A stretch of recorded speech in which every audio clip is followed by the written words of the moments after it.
അനന്തപുരിയുടെ സ്വന്തം ശ്രീ പത്മനാഭസ്വാമി ക്ഷേത്രത്തിൽ 6 വർഷത്തിലൊരിക്കൽ നടക്കുന്ന ആചാരമാണ് മുറജപം.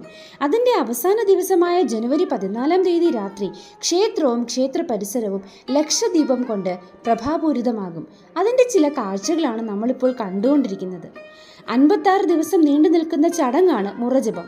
ഗണപതി ഹോമത്തിൽ തുടങ്ങി വേദങ്ങളും സൂക്തങ്ങളും ഉരുവിടുകയാണ് ചെയ്യുന്നത്. തിരുവിതാംകൂർ മഹാരാജാവായിരുന്ന ശ്രീ മാർത്താണ്ഡവർമ്മ തന്റെ തലസ്ഥാനം പത്മനാഭപുരത്തു നിന്നും തിരുവനന്തപുരത്തേക്ക് മാറ്റിയതിനു ശേഷം 1750-ലാണ് മുറജപം ആദ്യമായി ക്ഷേത്രത്തിൽ നടത്തുന്നത്. യുദ്ധത്തിലെ പാപങ്ങൾക്ക് പ്രായശ്ചിത്തമായി മുറജപ ആചാരം ആരംഭിച്ചു എന്നാണ് വിശ്വസിക്കപ്പെടുന്നത്.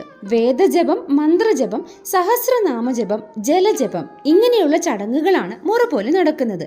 അതുകൊണ്ടാണ് ഇതിനെ മുറജപം എന്ന് വിളിക്കുന്നത്. വേദപണ്ഡിതന്മാർ വേദങ്ങൾ ആദ്യം മുതൽ അവസാനം വരെ തുടർച്ചയായി ജപിക്കുകയാണ് ചെയ്യുന്നത്. ഋഗ്വേദം, യജുർവേദം, സാമവേദം എന്നിവയിലെ മന്ത്രങ്ങളാണ് ഉരുവിടുന്നത്. 56 ദിവസത്തെ 7ആയി ഭാഗിച്ചിരിക്കുന്നു.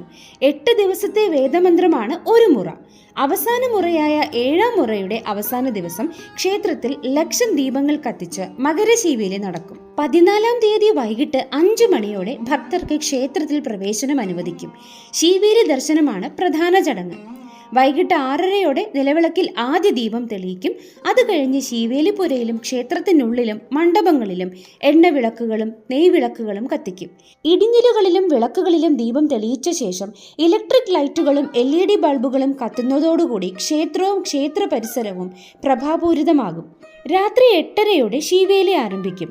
സ്വർണ്ണ ഗരുഡ വാഹനത്തിൽ ശ്രീ പത്മനാഭസ്വാമിയെയും വെള്ളി ഗരുഡ വാഹനങ്ങളിൽ നരസിംഹമൂർത്തിയെയും തിരുവമ്പാടി ശ്രീകൃഷ്ണ സ്വാമിയെയും എഴുന്നള്ളിക്കും. ക്ഷേത്രസ്ഥാനിയായ ശ്രീ മൂലം തിരുനാൾ രാമവർമ്മ അകമ്പടി സേവിക്കും. രാജകുടുംബാംഗങ്ങളും ഉദ്യോഗസ്ഥരും അനുഗമിക്കുകയും ചെയ്യും. ക്ഷേത്രത്തിനകത്തേക്കുള്ള ഭക്തരുടെ പ്രവേശനം പാസ് മൂലം നിയന്ത്രിച്ചിട്ടുണ്ട്.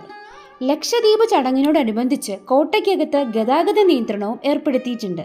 തിരുവനന്തപുരത്തുകാർക്ക് ഇതൊരു വലിയ ഉത്സവം തന്നെയാണ്.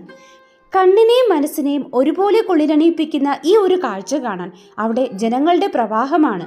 ഇങ്ങനെയൊരു വർണ്ണശബളമായ കാഴ്ച കാണാൻ ഇനി നമ്മൾ ഒരു 6 വർഷം കൂടി കാത്തിരിക്കേണ്ടി വരും.